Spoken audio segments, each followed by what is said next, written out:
धोदाणे गावात नागरिकांच्या निष्काळजीपणाला सरपंचांनी कृतीतून उत्तर दिल्याची घटना समोर आली आहे।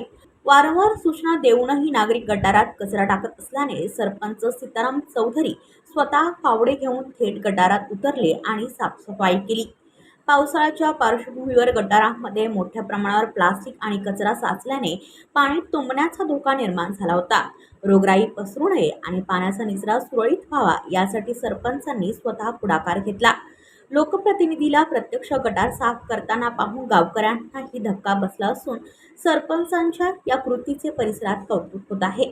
प्रशासनाला दोष देण्यापेक्षा नागरिकांनीही जबाबदारीने वागावे असा संदेश या माध्यमातून देण्यात आला आहे। ब्युरो रिपोर्ट पनवेल वार्ता न्यूज। आपल्या परिसरातील बातम्या आमच्यापर्यंत पोहोचवण्यासाठी स्क्रीनवर दिलेल्या क्रमांकावर संपर्क साधू शकता। दूरध्वनी क्रमांक 8652414343।